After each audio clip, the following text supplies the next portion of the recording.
Chapter number 7 kingdom protista या Protoctista हम पढ़ रहे हैं और आज का हमारा टॉपिक है क्लासिफिकेशन ऑफ एल्गी। ये पेज नंबर 105 पे क्लासिफिकेशन ऑफ एल्गी। तो क्लासिफिकेशन ऑफ एल्गी जो है ये बेसिकली डिपेंड करती है नेचर ऑफ पिगमेंट पे।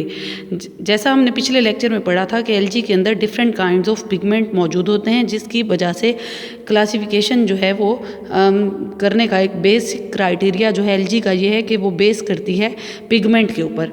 तो क्लासिफिकेशन ऑफ फोटोसिंथेटिक प्रोटिस्ट या एल्गी, तो इसके डिफरेंट ग्रुप्स हैं। ये एक टेबल बना हुआ है आपकी बुक में पेज नंबर 105 के ऊपर, जिसको अच्छी तरह से याद कर लें, पेपर के पॉइंट ऑफ व्यू से भी इंपॉर्टेंट है। पहला ग्रुप है यूग्लिनोफाइटा, दूसरा है पायरोफाइटा, तीसरा है क्राइसोफाइटा, फोर्थ है फियोफाइटा और पांचवा है रोडोफाइटा और लास्ट में जो दिया हुआ है वह है क्लोरोफाइटा। इनके कॉमन नेम्स भी दिए गए हैं, इनकी फॉर्म्स भी, लोकोमोशन भी, पिगमेंट भी और इनकी एग्जाम्पल्स भी दी गई हैं। ये सारा हम नेक्स्ट पेज नंबर 106, 7, 8 पे पढ़ेंगे। तो फर्स्ट ग्रुप हम पढ़ रहे हैं यूग्लिनॉइड्स। नाम से ही जाहिर है कि ये यूग्लिना लाइक ऑर्गेनिजम्स हैं। ये देखें, तो सबसे पहले यूग्लिनॉइड्स क्या हैं। Euglenoids have at various times been classified in the plant kingdom with algae and in animal kingdom in protozoans. तो यूग्लिनॉइड्स है जो यूनिक ग्रुप ऑफ ऑर्गेनिज्म है, क्वाइट डिफरेंट है इसमें, यानी कुछ करेक्टर्स प्लांट लाइक हैं, कुछ एनिमल लाइक हैं, लिहाजा इसको शुरू में प्लांट की तरह रखा गया था एल्गी में, और कुछ लोगों ने इनको, कुछ साइंटिस्ट ने इनको किंगडम प्रोटोजोन्स के अंदर रख दिया था। अब ये यूग्लिनॉइड्स का ग्रुप किसके अंदर शामिल है, प्लांट लाइक प्रोटोटिस्टा के अंदर, किंगडम प्रोटिस्ट्स का ये मेंबर है। Based on molecular data, euglenoids are thought to be closely related to zooflagellates। ये लाइन बोर्ड का शॉर्ट क्वेश्चन है, बल्कि ये MCQs में आ जाती है कि यूग्लिनॉइड जो हैं ये किससे, इनका मॉलिकुलर डाटा मैच करता है ज़ूओफ्लैजिलेट से। दे आर प्लांट लाइक, यहाँ हेडिंग बनाएं plant like characters. They are plant like in their pigments, however some photosynthetic euglenoids lose their chlorophyll when grown in dark. इनके अंदर ये प्रॉपर्टी है कि जब इनको ये जो क्लोरोफिल मौजूद है इसको डार्क में रखा जाए तो इनका क्लोरोफिल जो है ये ख़त्म हो जाता है। When grown in dark and obtain their nutrients heterotrophically by ingesting organic matter. Ingest का मतलब है इनटेकिंग। तो अंधेरे लाइट के अंदर तो इनके अंदर क्लोरोफिल जो है ये फंक्शनल होता है और ये फोटोसिंथेसिस करेंगे, लेकिन जैसे ही यूग्लिनॉइड्स को डार्क में प्लेस करेंगे तो ये अपना क्लोरोफिल ख़त्म कर देंगे और खुराक किस तरह से हासिल करेंगे, हेट्रोट्रॉफिक मोड ऑफ न्यूट्रिशन से, यानी अपनी खुराक इनटेक करके ऑर्गेनिक मैटर को और फिर डाइजेस्ट करके इस तरह से एनिमल्स की तरह हासिल करेंगे। Other species of euglenoids are always colorless and heterotrophic। Euglena के अलावा जितनी भी बाकी यूग्लिनॉइड्स के मेंबर्स हैं वो क्या हैं, कलरलेस हैं और हेट्रोट्रॉफिक, उनके अंदर मोड ऑफ न्यूट्रिशन है, यानी अपनी खुराक हेट्रोट्रॉफिकली लेंगे। ये डायग्राम देखें, ये यूग्लिना की डायग्राम है। ऊपर इंटीरियर एंड पे फ्लैजेलम मौजूद है, मैंने लेबल कर लिया है, आप भी बुक पे लेबल कर लें। ये जो वाइट कलर का थ्रेड है इसको फ्लैजेलम एक है, सिंगुलर है, इसी वजह से ये फ्लैजेलम। ये ग्रीन कलर के क्लोरोप्लास्ट हैं जिसके अंदर क्लोरोफिल मौजूद होगा, और ये ब्राउन कलर का न्यूक्लियस है। तो euglenoids have evolutionary significance as they resemble with plants and green algae in having similar pigments, and on the other hand are also related to zooflagellates। तो यूग्लिनॉइड्स हैं, इनकी एवोल्यूशनरी सिग्निफिकेंस का यहाँ heading बना लें, क्योंकि फोटोसिंथेसिस करते हैं लिहाजा ग्रीन एल्गी प्लांट की तरह हैं, और समटाइम्स ये ज़ूओफ्लैजिलेट्स की तरह भी हैं क्योंकि क्लोरोफिल को ये डार्क में ख़त्म कर देते हैं। तो दूसरा ग्रुप है डाइनोफ्लैजिलेट्स। यहाँ पहले हेडिंग बनाएं unicellular nature. One of the most unusual protist phyla is that of dinoflagellates। most dinoflagellates are unicellular। अमूमन जितने भी dinoflagellates हैं ये यूनिसेलुलर या एक सेल पे मुश्तमिल इनकी बॉडी होती है। तो यूनिसेलुलर नेचर हेडिंग बनाएं। Their cells are often covered with shell. Number 2 heading बनाएं शेल्स। इनकी ये प्रॉपर्टी है कि इनकी बॉडी के ऊपर एक कवर होता है जिसको शेल बोलते हैं, of interlocking cellulose plates impregnated with silica. Impregnated का मतलब है इम्प्रेग्नेशन का फील्ड, यानी इनका जो शेल है वो किससे मिलके बना हुआ है, सिलिका सिलिकेट से। ये देखें, ये जिस तरह से अखरोट होता है बिल्कुल वैसे दिखाई दे रहा है। इसको मैंने लेबल कर लिया है, तो ये आप भी लेबल कर लें। Dinoflagellates showing cellular plate in the shell and flagella located in the grooves. Groove mean cavity. ये देखें, ये ग्रूव नज़र आ रही है, जो कैविटी सी आपको नज़र आ रही है, इसको मैंने ग्रूव लेबल कर लिया है। ऊपर ये जो अखरोट की तरह शेल है, इसको लिखें सेलुलर प्लेट जी, ये ग्रूव कैविटी। और इसके अंदर ये जो थ्रेड लाइक सा आपको नज़र आ रहा है, इसको मैंने लेबल बुक में हुआ है फ्लैजेलम। तो डाइनोफ्लैजिलेट्स के ऊपर एक शेल होगा, ग्रूव होगी और फ्लैजेलम होगा। इकोलॉजिकल इंपॉर्टेंस हेडिंग बनाएं। Ecologically dinoflagellates are one of the most important group of producers second only to diatoms. तो ये ओशन का या पानी के इकोसिस्टम का मेन प्रोड्यूसर्स हैं, क्योंकि समुंदर में बेतहाशा तादाद में होंगे। In marine ecosystem, marine mean समुंदर के इकोसिस्टम। आगे हेडिंग बनाएं population explosion. Dinoflagellates are known to have occasional population explosion और ब्लूम। ब्लूम वैसे फूल या कली को कहते हैं, एक्सप्लोजन कहते हैं धमाके को। और पॉपुलेशन एक्सप्लोजन से मुराद है कि इनकी पॉपुलेशन, इनकी आबादी इतनी ज़्यादा हो जाती है समुंदर में कि ये जिस जगह होंगे करोड़ों अरबों की तादाद में होंगे, तो वहाँ पानी को इवन रेड कलर दे देंगे। These bloom frequently colour the water orange, red और brown and are known as red tide. Tide लहरों को भी बोलते हैं। तो जिस जगह होंगे, ये देखें, ये रेड टाइड दिखाई गई है डाइनोफ्लैजिलेट्स की वजह से, तो वहाँ के पानी को रेड, ब्राउन या ऑरेंज कर देंगे, जिस तरह का इनका कलर होगा। नेक्स्ट पेज नंबर 107 पे हम पढ़ रहे हैं तीसरा ग्रुप एल्जी लाइक प्रोटिस्ट का, जिसका नाम है डायटोम्स। तो डायटोम्स आर यूनिसेलुलर ऑर्गेनिजम्स। ये लिख लें ऊपर, ये इसकी नेचर है कि दे आर यूनिसेलुलर ऑर्गेनिजम्स। आगे हेडिंग बनाएं cell wall. The cell wall of each diatom consist of 2 shells that overlap where they fit together. इनकी जो सेल वॉल है ये पेट्री डिश की तरह होगी। 2 silica is deposited in the shell and this glass like material is let down in intricate pattern. Intricate का मतलब है कॉम्प्लिकेटेड, पेचीदा।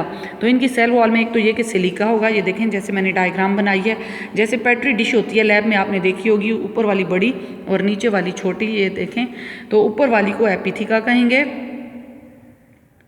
और नीचे वाली को हाइपोथिका कहेंगे। ये सेल वॉल है जिसका दूसरा नाम फ्रिस्ट्यूल भी है। तो डायटोम्स की सेल वॉल 2 हिस्सों पे मुश्तमिल होगी, एपिथिका और हाइपोथिका, और इसके अंदर सिलिका डिपॉजिट होगा। ये देखें, ये हाइपोथिका नीचे वाली, ऊपर वाली एपिथिका। ये मुख्तलिफ डायटोम्स की शेप्स हैं और इनके डिफरेंट पैटर्न्स हैं। नेक्स्ट हेडिंग बना लें मेजर प्रोड्यूसर्स। तो diatoms are the major producers in the aquatic, marine and fresh water ecosystem.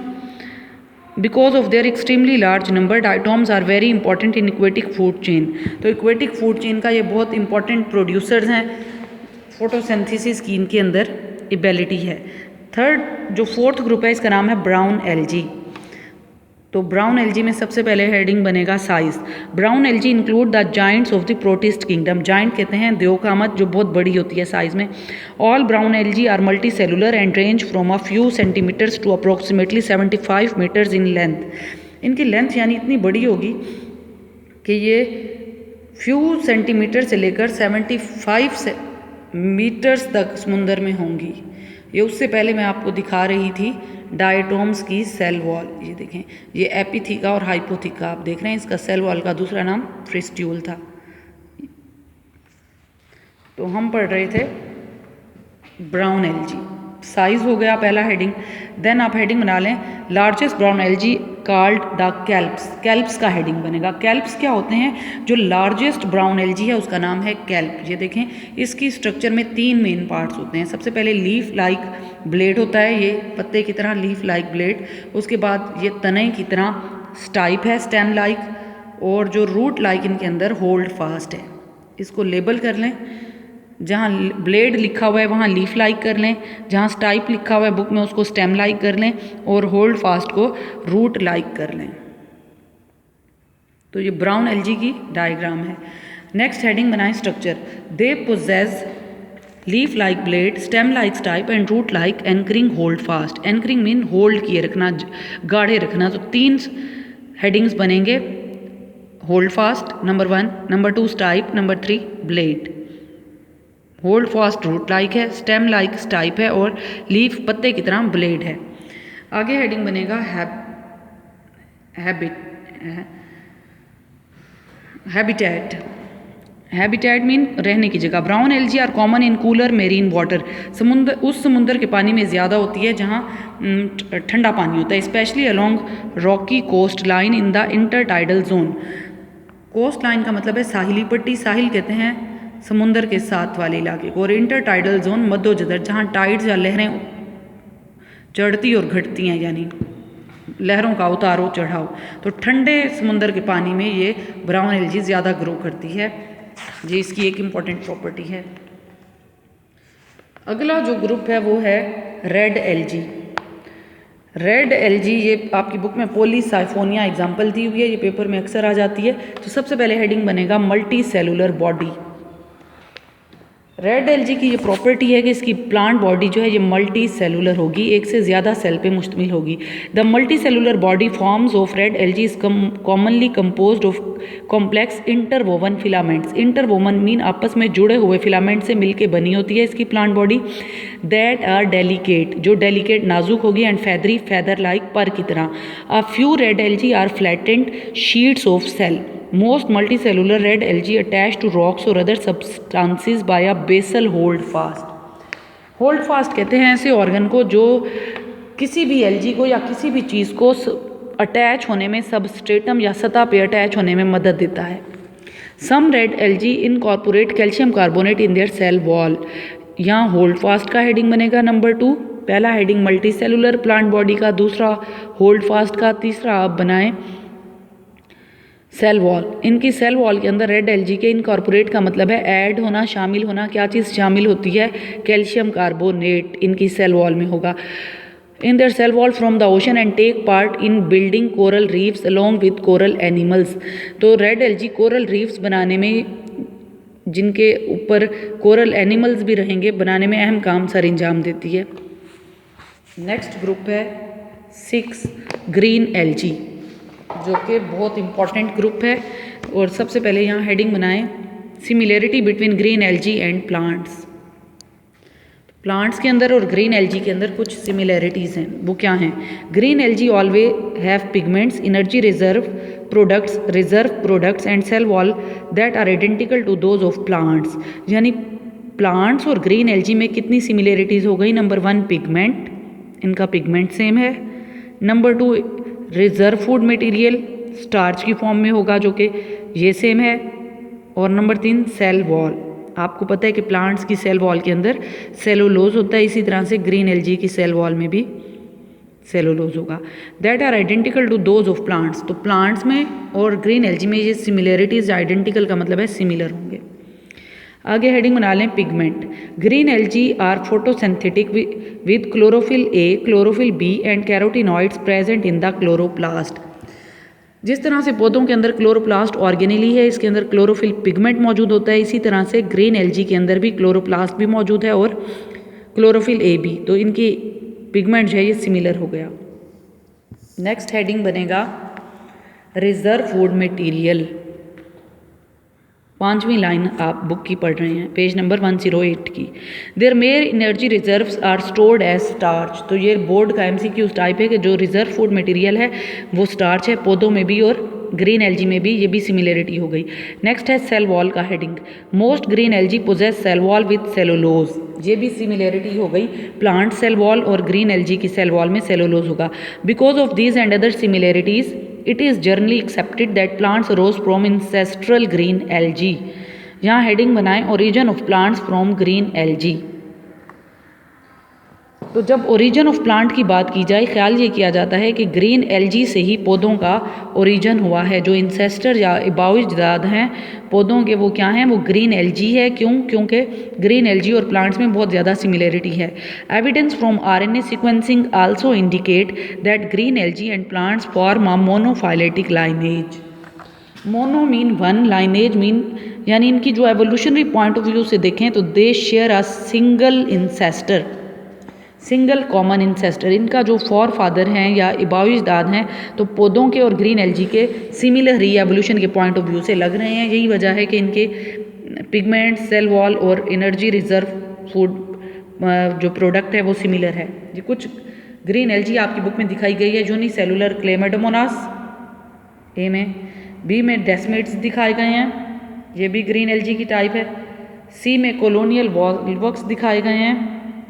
Fourth में फिलामेंटस स्पायरोजाइरा दिखाया गया है और ई में अल्वा। ये तमाम जो हैं ये ग्रीन एल्जी की टाइप्स हैं। नेक्स्ट है पेज नंबर 109 पे क्लोरेला के बारे में दिखाया गया। इसको सबसे पहले लेबल कर लें। ये जो पर्पल कलर का दिख रहा है इसको लिखें न्यूक्लियस। इसी न्यूक्लियस के अंदर डार्क ग्रीन कलर का क्लोरोप्लास्ट मौजूद है और ये लाइट ग्रीन कलर का जो है ये साइटोप्लाज्म है, येलोइश सा। इसके बाहर जो है वो सेल मेम्ब्रेन होगी और सबसे बाहर सेल वॉल होगी। तो सबसे बाहर ये डबल लेयर है, cell wall, then cell membrane, then cytoplasm, उसके बाद क्लोरोप्लास्ट डार्क ग्रीन और पर्पल कलर का न्यूक्लियस। अब हम देखेंगे क्लोरेला है क्या। Chlorella is the unicellular non motile green alga. ये लाइन बोर्ड का MCQ टाइप है कि ये non motile unicellular green algae कौन सी है, Chlorella. Its habitat is fresh water ponds and ditches. तो ये फ्रेश वाटर में पाई जाती है। It is easily cultured and has been used as an experimental organism in research on photosynthesis as well as being investigated as an alternate source of food. तो इसको alternate का मतलब है मुतबादिल, इसको खुराक के मुतबादिल सूरत में भी इस्तेमाल किया जाता है। Next, importance of algae. Importance of algae की जब हम बात करते हैं तो सबसे पहली बात यह है कि ये मेन प्रोड्यूसर्स ऑफ इकोसिस्टम है, इक्वेटिक।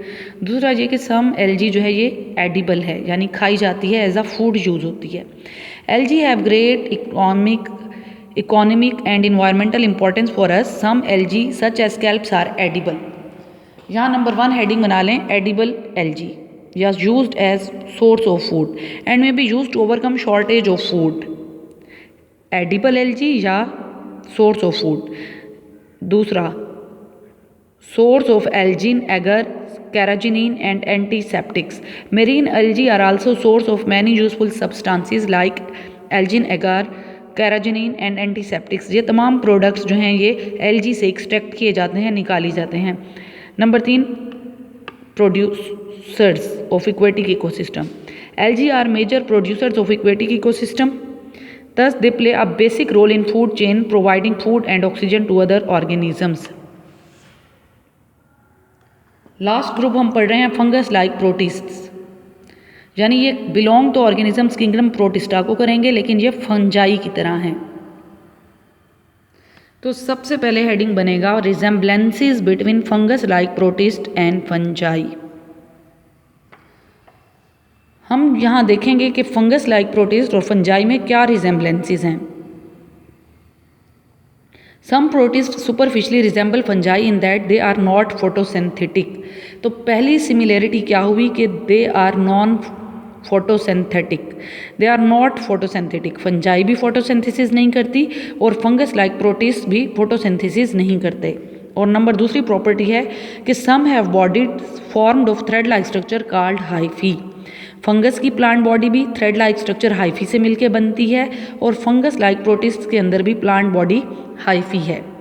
नंबर दूसरी लाइन में हेडिंग बना लें डिफरेंसेस।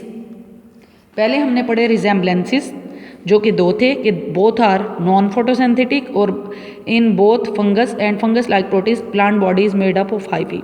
अब हम दूसरी लाइन से पढ़ेंगे डिफरेंसेस कि फंगस लाइक प्रोटिस्ट और फंगस में क्या डिफरेंसेस हैं। However, fungus-like protists are not fungi for several reasons. Many of these protists have centrioles and produce cellulose as a major component of their cell wall, whereas fungi lacks centrioles. तो पहला difference ये हुआ कि fungi lack centrioles. Fungi में centrioles नहीं होते, lack का मतलब है ना होना, कमी होना, एब्सेंट होना, जबकि फंगस लाइक प्रोटिस्ट में सेंट्रियोल्स मौजूद हैं। और दूसरी बात ये कि फंजाई की सेल वॉल काइटिन से मिलके बनी होती है जबकि फंगस लाइक प्रोटिस्ट की सेल वॉल सेलुलोज से मिलके बनी होती है। Two major groups of fungus like protist are slime mould and water moulds या ओमिकोड्स। तो फंगस लाइक प्रोटिस्ट के दो ग्रुप्स आपकी बुक में दिए हुए हैं। दो ग्रुप्स हैं, पहला है स्लाइम मोल्ड। स्लाइम मोल्ड का दूसरा नाम मैक्सोमाइकोटा है। तो मैक्सोमाइकोटा की फीडिंग स्टेज को प्लाज्मोडियम बोला जाता है। यहाँ आपने मिस्टेक नहीं करनी, एक प्लाज्मोडियम होता है मलेरियल पैरासाइट और एक है feeding stage of slime mould is called plasmodium which is a multinucleate mass of cytoplasm and it is motile. तो मोटाइल यानी हरकत करते हुए मल्टी न्यूक्लिएटेड मैस को प्लाज्मोडियम बोला जाता है। That can grow to 30 centimetre 1 feet in diameter. तो ये 30 सेंटीमीटर इसकी लेंथ होगी। आगे हेडिंग बनाएं हैबिटेट। हैबिटेट का मतलब है रहने की जगह। हैबिटेट जाहिर सी बात है ये कहाँ रहेगा, ये मॉइस्ट नमी वाली जगह पे रहेगा। Habitat the Plasmodium which is slimy in nature, गीली जगह पे मौजूद होगा।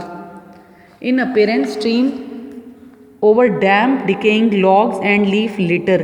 तो ये कहाँ मौजूद होगा, डैम्प का मतलब है नमी वाली जगह पे, डिकेइंग लॉग्स लकड़ी के टुकड़ों पर या गले सड़े टुकड़े लकड़ी के टुकड़े आप रख देते हैं और उस पर मॉइस्चर जमा हो जाए तो वहाँ ये ग्रो कर जाएगा। And leaf litre, leaf litre से मुराद है गले सड़े पत्तों पे। It often forms a network of channels that covers a large surface area. जिस जगह मौजूद होगा तो ये बेतहाशा फैलता चला जाएगा गीली जगह पे। As it creeps along it ingest bacteria, yeast, spores and decaying organic matter. जहाँ ये मौजूद होगा जाहिर सी बात है वहाँ गली सड़ी लकड़ी के टुकड़े हैं या जो भी वहाँ मॉइस्चर है या बैक्टीरिया वगैरह हैं उसको खुराक के तौर पे यूज़ करेगा और बेतहाशा फैल जाएगा।